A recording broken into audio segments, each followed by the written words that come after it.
Igreja, pode sentar. Queria começar, antes de falar, me apresentando, mas eu quero me apresentar de uma forma diferente, da forma como Deus me apresentou. Tem uns irmãos aqui que eu já encontrei que são legendários. E eu, quando eu fui para o legendário, eu fui porque eu sabia que Deus queria falar comigo. Mas, um pouco antes de eu ir, eu já estava nervoso, ansioso com aquilo, e eu fui murmurando. E eu falava assim no ônibus: poxa, eu sou diácono da igreja, eu sou coordenador da rede de homens, eu sou líder da oração, eu sou líder da torre de oração, eu ministro a hombridade. Na época a gente fazia o 8º livro, eu estava com uma turma. E lá naquela montanha, Deus olhou para mim e falou assim: você não é nada.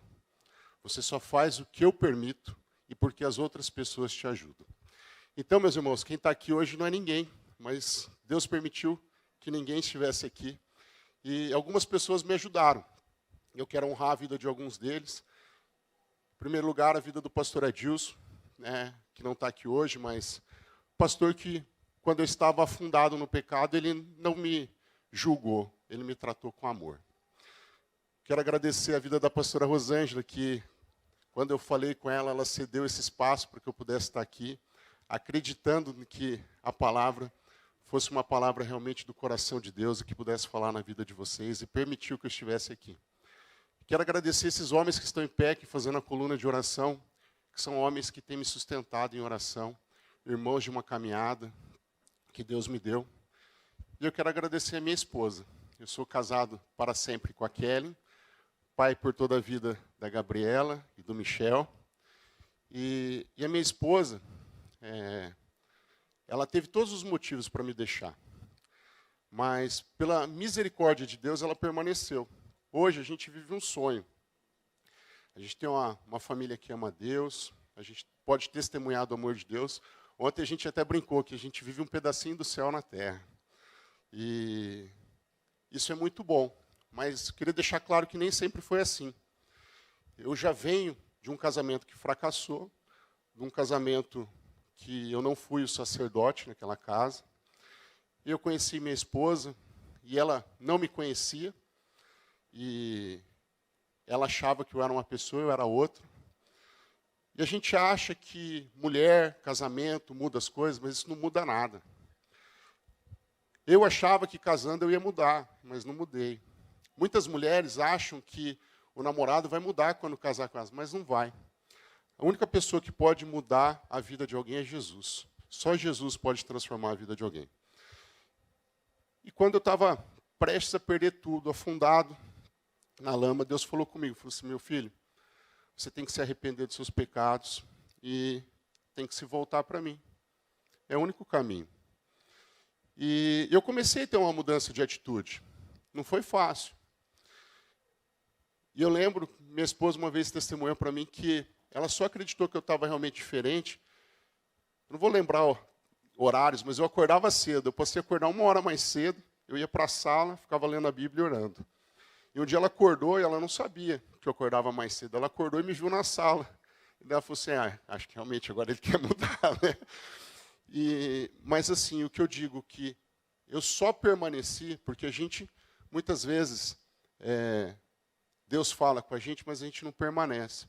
Eu só permaneci porque Deus também falou com a minha esposa. Minha esposa também mudou.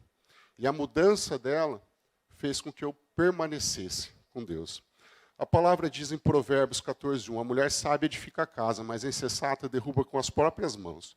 Então, pela sabedoria da minha esposa, ela foi, junto com Deus trabalhando nas nossas vidas, ela foi me moldando. E hoje a gente pode viver um casamento que realmente a gente pode glorificar a Deus, a gente pode dizer que ama a Deus. Desde que Deus trabalhou minha vida e que me mudou, Ele tem me chamado para falar para homens. E nessa caminhada, trabalhando para homens, eu vejo que alguns homens, em algumas situações, têm um encontro real com Deus. Muitas vezes num culto, numa ministração de Homem ao Máximo, num evento como Face a Face, num evento como Legendários. O cara volta tinindo, fala assim, agora eu quero ser outro homem. Passa uma semana, 2 semanas, um mês, ele já voltou a ser o que ele era antes. E isso acontece por vários motivos, infelizmente, né? Um deles é que, às vezes, ele tem dificuldade de abandonar a velha vida, os velhos amigos. Outro é porque ele tem o coração duro, muitas vezes não se quebrantou de verdade. Mas, algumas vezes, ele encontra também resistência na sua própria casa. E foi daí, um dia, numa mesa nossa, num grupo nosso de hombridade, até dividi com os meninos hoje de manhã, que Deus falou no meu coração essa mensagem para falar para as mulheres. Porque meu chamado não é para falar para as mulheres. Para mim, falar para a mulher é muito difícil. Teve um amigo, eu não vou falar quem, falou que eu ia apanhar aqui hoje à noite. Mas, enfim, eu tenho certeza que essa palavra nasceu no coração de Deus. Isso não é da minha boca. Então, eu queria começar lendo um texto que está em 1 Pedro 3, 1 a 6. Vou pedir para eles projetarem para mim, por favor. Os textos todos que eu vou falar, a gente vai projetar aqui, tá? Então, vocês não precisam se preocupar em abrir. Então, a palavra diz: do mesmo modo, mulheres, sujeite-se cada um a seu marido, a fim de que, se ele não obedeça a palavra, seja ganho sem palavras, pelo procedimento de sua mulher, observando a conduta honesta e respeitosa de vocês. A beleza de vocês não deve estar nos enfeites externos, como cabelos trançados, joias de ouros ou roupa finas. Ao contrário, deve estar no seu interior, que não perece, beleza demonstrada num espírito dócil e tranquilo, o que é de grande valor para Deus. Pois era assim também que costumava adornar-se as santas mulheres do passado, cuja esperança estava em Deus. Elas se sujeitavam cada um a seu marido, como Sara, que obedecia a Abraão e o chamava de Senhor. Dela vocês serão filhas, se praticarem o bem e não derem lugar ao medo. Bom, quero começar falando a respeito dessa palavra, de 4 situações onde eu vejo que a mulher pode ter sabedoria e edificar a sua casa e ajudar com que o homem permaneça. A primeira questão que Deus colocou no meu coração, que muitos casamentos não prosperam, ou o homem não consegue assumir o papel de sacerdote na sua casa, porque as esposas não conseguem perdoar os pecados do marido. Então, irmãs, algumas mulheres, o marido errou, cometeu um erro, e elas vêm, pedem perdão, se arrependem, muda de vida, realmente. Um arrependimento genuíno, não estou falando aqui de remorso, né? Não estou falando aqui de situação que a consciência pesou, ele não mudou. Estou falando de pessoa que mudou de vida realmente e pediu perdão. Muitas vezes, a mulher até fala, eu te perdoo. Só que toda vez que tem uma situação, qualquer discussão, aquele tema volta à mesa. Isso não é perdão. Perdão é quando você não volta mais no assunto. Se você perdoou, você não vai acusar mais. Quem acusa é o diabo. Não somos nós. A gente não pode fazer o papel de diabo dentro da nossa casa. Quando o perdão ele é retido, o pecado fica retido sobre a sua própria casa. E não é só sobre a vida do seu marido, é na tua vida, na vida dos seus filhos. Isso impede que a tua casa, você, seu marido, seus filhos, prosperem. Isso também, além disso, dá legalidade ao inimigo. Então, uma vez que a gente tem um pecado não perdoado, o inimigo, Satanás, ele tem legalidade para agir na vida da tua família. E não só no teu marido. Porque às vezes você acha que você está punindo seu marido, mas você está punindo seus filhos também. Existem outras situações em que as mulheres têm dificuldade de pedir perdão. E também, dessa forma, o pecado fica retido. Pedir perdão é tão importante quanto liberar perdão. Deus não se agrada do coração duro. Pode passar para nós, por favor? Em Mateus 6, 14 e 15 diz, porque se perdoarem os outros as ofensas dele, também o Pai de vocês, que está no céu, perdoará a vocês. Se, porém, não perdoarem aos outros as ofensas dele, também o Pai de vocês não perdoará as ofensas de vocês. Isso aqui é muito forte, meus irmãos. A palavra não mente, a palavra é vida, é real. Então, assim, se a gente perdoar, a gente vai ser perdoado. Se a gente não perdoa o nosso irmão, Deus também não perdoa a gente. E nós temos que entender que perdão não é sentimento. É um ato de vontade, é uma atitude. Hoje eu decido perdoar. E o perdão, muitas vezes, ele não precisa vir no momento que a pessoa pede perdão. Às vezes você tem que processar isso. Mas esse processo não pode levar a vida inteira também, né? Ele tem que ter um começo, meio e fim. Então, se você quer ver uma mudança na tua casa, o primeiro passo é você tem que começar a pedir perdão e perdoar. Perdão traz cura, traz libertação, quebra cadeias, constrói uma nova vida. Perdão é libertador. Perdoar não é esquecer. Esquecer é amnésia. Tá? Perdoar é quando você assume que aquilo ali passou e não causa mais dor, não causa mais acusação. Né? O pecado perdoado não permite acusação. Isso é muito importante. E pode levar tempo, é um processo. Cada um tem seu tempo. Mas, como eu falei, não pode levar uma vida inteira.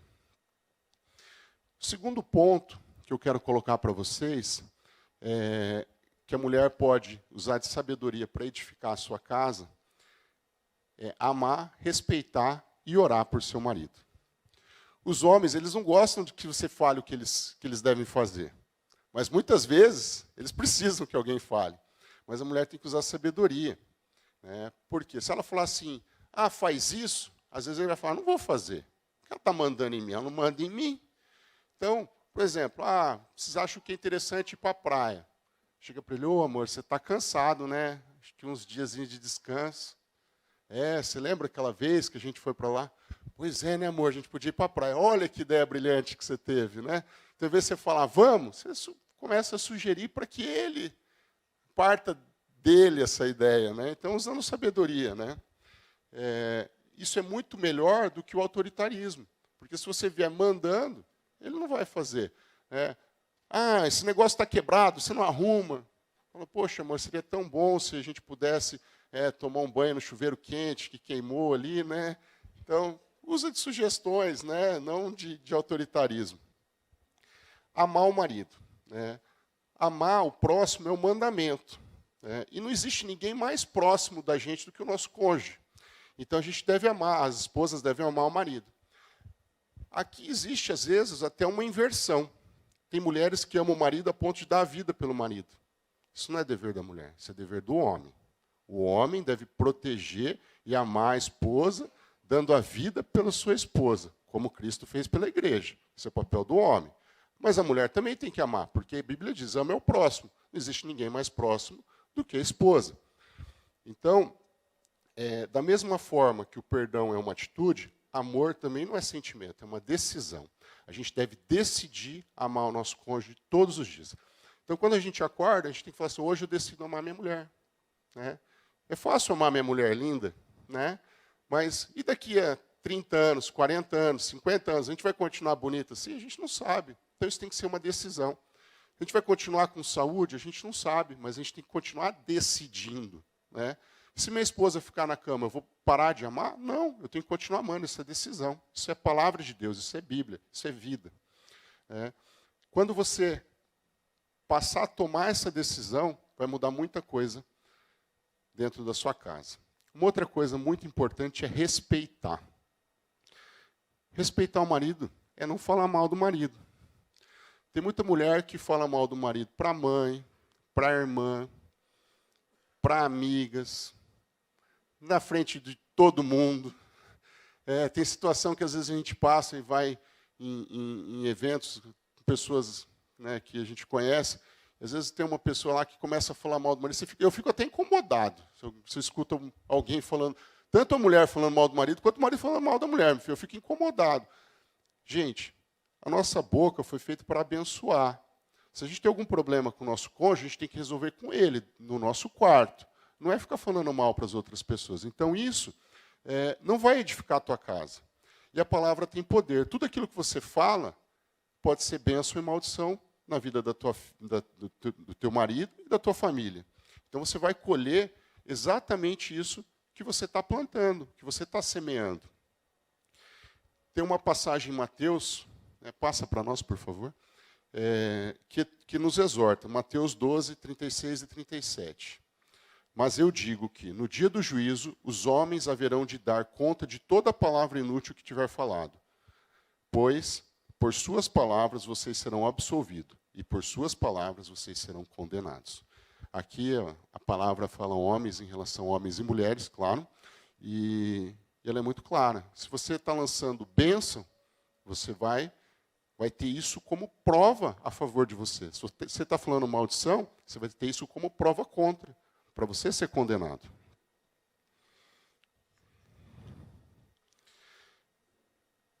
E continuando aqui, orar pelos seus maridos. A gente sabe que o papel do homem é ser o sacerdote da casa. Então, o homem deve orar pela sua esposa e com a sua esposa.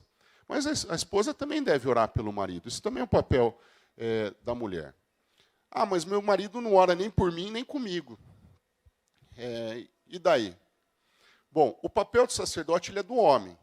Ele não é transferido, ele é do homem. Se ele assumir o papel, é dele. Se ele não assumir, fica vago.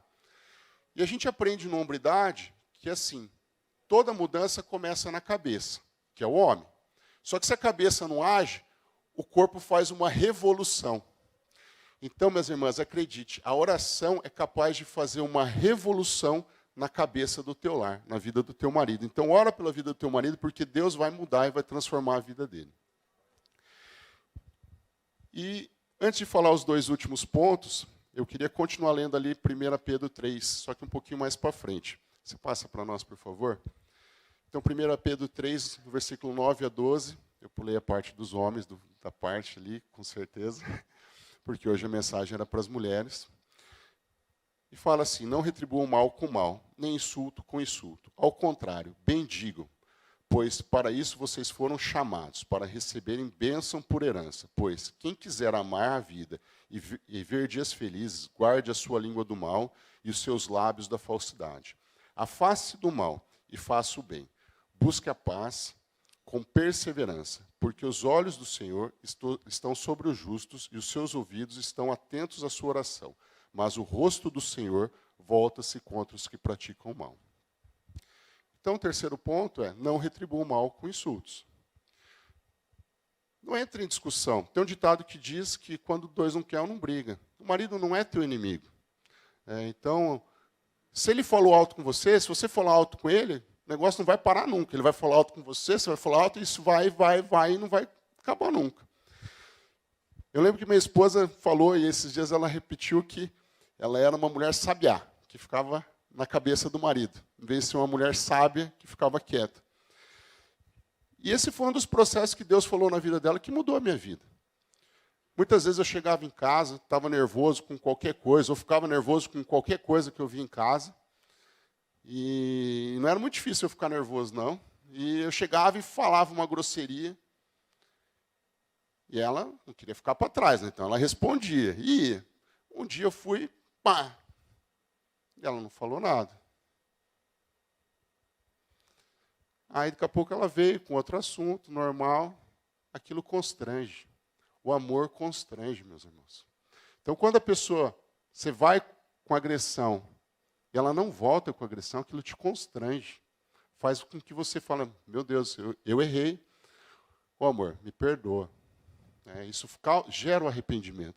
Então, as mulheres têm que aprender que não retribui o mal com o mal. Né? Isso vai causar realmente uma mudança na vida do seu marido. E eu lembro aqui que, mais uma vez, o marido e a mulher, eles não são inimigos. Eles são companheiros. Eles têm que lutar junto as batalhas, e não em lados opostos. Nosso inimigo é o diabo, é Satanás. Ele vem para roubar, matar e destruir. Família é um projeto de Deus. Deus criou a família. Tudo que Deus cria, o diabo deturpa. Tudo que Deus cria, o diabo tenta destruir.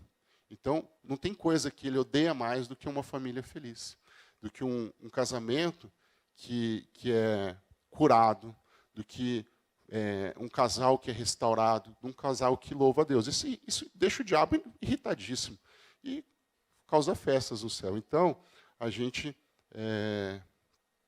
deve tomar esse cuidado de não ter o nosso cônjuge como inimigo. Às vezes você pode pensar assim, poxa, mas eu tento, mas não consigo. porque eu fico quieto, eu já fico quieto há 10 anos, nunca responde meu marido, ele não muda. Eu vou fazer bem para ele? Eu não vou fazer bem. Se passa lá para nós, por favor. Colossenses 3, 23, 24 fala: tudo que fizeres, façam de todo o coração, como para o Senhor, e não para pessoas, sabendo que receberão do Senhor a recompensa de herança. É Cristo, o Senhor, que vocês estão servindo. Quando você está fazendo bem para o teu marido, você não está fazendo bem para o teu marido, você está fazendo bem para Deus. Minha mulher não parou de me responder por mim, ela parou de me responder por amor a Deus, por obediência a Deus. Então, quando você faz as coisas, você tem que fazer como se fosse para Deus. Fala na linguagem de amor dele. Se ele não retribuir, não tem problema. Você não está fazendo para ele. Eu lembro que eu sempre acordei cedo e saía para trabalhar e minha esposa ficava deitada. Isso me irritava muito. E na minha família, meu pai, ele acordava cedo e minha mãe levantava com ele a tomar café com ele. E eu queria que minha mulher fosse tomar café comigo. Como que ela vai ficar dormindo? Isso me irritava e às vezes eu falava. Às vezes eu fazia barulho para ela acordar, ou assim, depois voltava nervoso para casa, porque ela não tinha ido tomar café comigo. Eu parei de me incomodar com isso. Eu falei assim, não, ela quer dormir, deixa ela descansar, ela tem uma necessidade de sono diferente da minha, deixa ela descansar, e parei. E o contrário começou a acontecer. E hoje ela acorda cedo comigo para tomar café comigo. Mas não é porque ela quer tomar café comigo, é porque ela quer fazer isso para agradar a Deus, ela não está me agradando, eu não mereço nada. Eu quero encerrar, gente, e vamos chegar no último ponto. Entregue tudo na mão de Deus. Ele olha por vocês. Mulheres, a gente sabe que existem realmente mulheres que estão sofrendo. Existem homens que são alcoólatras, viciados, violentos, agressivos. Existe agressão física, agressão moral, agressão sexual, agressão patrimonial. O que é agressão patrimonial? A casa é minha. Quem falou que você pode mexer em alguma coisa aqui? O carro é meu, você para pegar você tem que pedir para mim. Ah, você quer dinheiro? Então você tem que dormir comigo essa noite. Não, não tem. Você quer comprar uma roupa? Não. Então, tem homens que são realmente perversos. Se passa para nós, por favor. Eu tive num evento em Londrina, do Legado, e lá teve um juiz de direito que trabalha na Maria da Penha.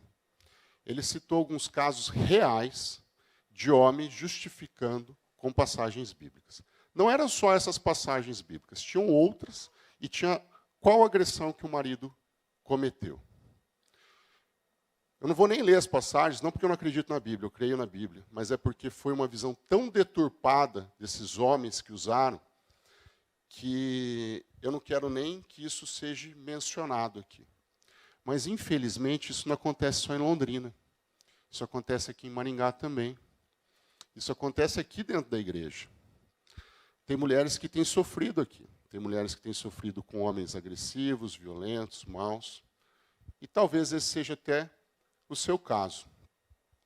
Eu posso dizer, como homem, que talvez, dependendo da agressão que você esteja sofrendo, você tem que tomar uma medida legal. Mas, independente, com toda certeza, você deve entregar na mão de Deus, porque Ele é o justo juiz. Como lemos, agora, pode passar mais um para mim, por favor? Há pouco, em 1 Pedro, porque os olhos do Senhor estão sobre os justos, e os ouvidos estão atentos à sua oração, mas o rosto do Senhor volta-se contra os que praticam o mal. Então, minhas irmãs, Deus está olhando por você. Se você está sofrendo, não acha que você está sofrendo sozinho. Você está sofrendo em silêncio, que ninguém está sabendo. Deus sabe tudo, todas as coisas. Deus sabe não só o que acontece, mas o que você pensa. E já estou caminhando para o final, mas antes de eu caminhar para o final, eu queria pedir uma coisa. Se tiver alguma mulher aqui que sofreu algum tipo de agressão, eu queria que olhasse para mim e que você não me visse aqui na frente, você visse teu agressor aqui. E eu queria dizer para você, eu quero te pedir perdão por todo o mal que você sofreu. Que realmente Deus possa liberar o perdão na tua vida e que isso possa fazer você seguir em frente. E vou encerrar. E eu queria pedir para eles tocarem uma música para nós. E antes de encerrar, eu queria orar com vocês. E eu queria convidar você que escutou essa palavra e que quer ter uma atitude de perdão hoje, quer perdoar seu marido, que quer tomar essa atitude, que a partir de hoje você perdoa seu marido. Você quer decidir amar o seu marido hoje, deixar de ser uma mulher sabiá, deixar de falar mal do seu marido, para abençoar a vida do seu marido. Ou você que quer entregar tudo nas mãos de Deus, para vir aqui para a gente orar por você. Enquanto ele toca a música, se alguém quiser, a gente vai orar por você.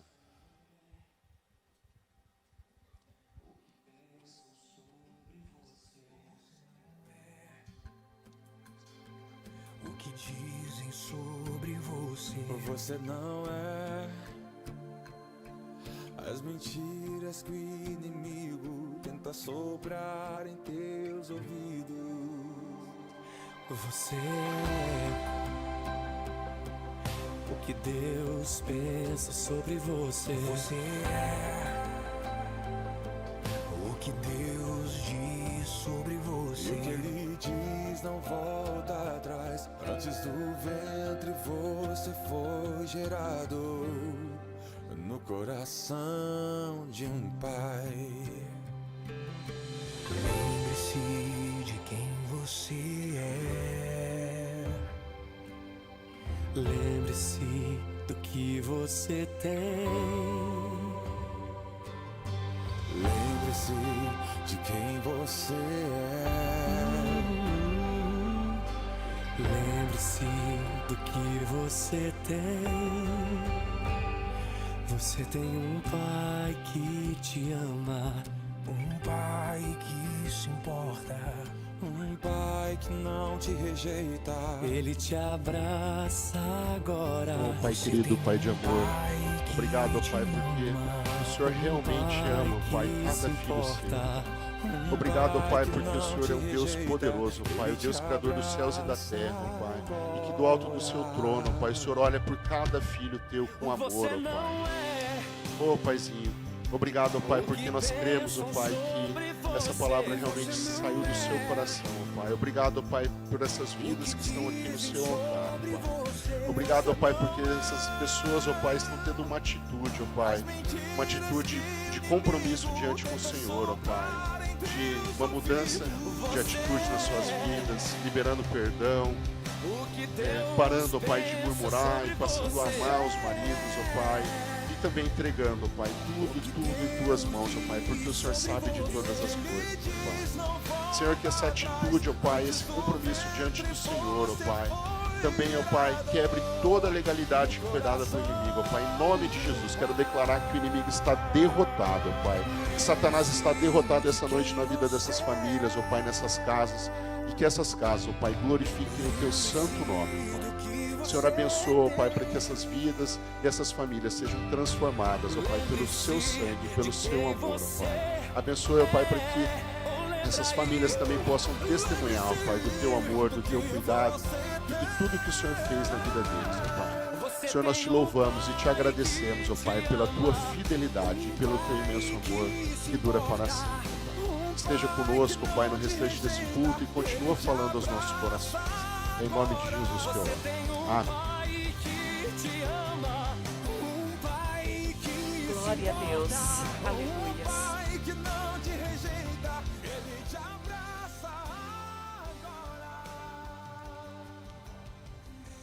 Amados, essa mensagem que o Dr. Wesley ministrou para nós nessa noite, deveria ser uma palavra que seja ministrada num culto com a igreja cheia de gente. Porque casamento é algo precioso. E não é muitas vezes a traição que faz com que o problema não é, a maior problema não é a questão da traição. São coisas pequenas.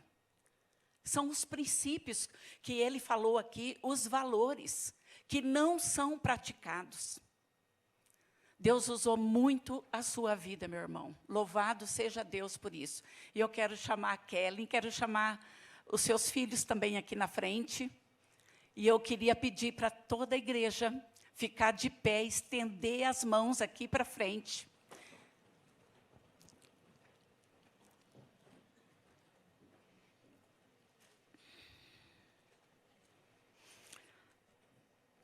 Eu quero ler um versículo para vocês, que explica o que está acontecendo aqui. 2 Coríntios 1, do verso 3 e 4, diz assim: Louvado seja Deus Pai, Pai do nosso Senhor Jesus Cristo, Pai misericordioso e Deus de toda consolação. Ele nos encoraja em todas as nossas aflições. Para quê? Para que, com o encorajamento que vocês receberam, vocês dois, a tua família recebeu, vocês possam encorajar outro. Foi isso que aconteceu aqui. Vamos estender as mãos para cá, amados? Pai, obrigada, Senhor. Muito obrigada, Deus. Isso é igreja. E isso é ser igreja, Pai, porque Jesus habita em nós. Nós somos o templo do Espírito Santo. E esse templo do Espírito Santo se prostra aos pés do Senhor Jesus. Pede perdão. Não quer ter razão. A palavra de Deus diz que os humilhados são exaltados. E é nessa caminhada com Jesus Cristo, em obediência à palavra de Deus, em praticar a palavra de Deus, é que o Espírito Santo vai entrando no lar e vai trabalhando a vida da mulher que edifica a casa, a vida do homem que deve amar a esposa, como Jesus ama a sua noiva. Pai, muito obrigada, Deus. Há muitos e muitos anos eu conheço o Michel, muitos e muitos anos. Conheci a mãe, o pai, as irmãs. Pai, esse é um grande milagre que o Senhor fez. Não porque ele voltou para a igreja, porque ele está trilhando o caminho da verdade e a vida, e ele saiu das trevas para vir para a maravilhosa luz. Em nome de Jesus, ó Pai, obrigada pela vida da Kelly, que é uma esposa sábia que o Senhor tem capacitado. Cuida da sua filha e do seu filhinho, no nome santo de Jesus. Amém. Amém.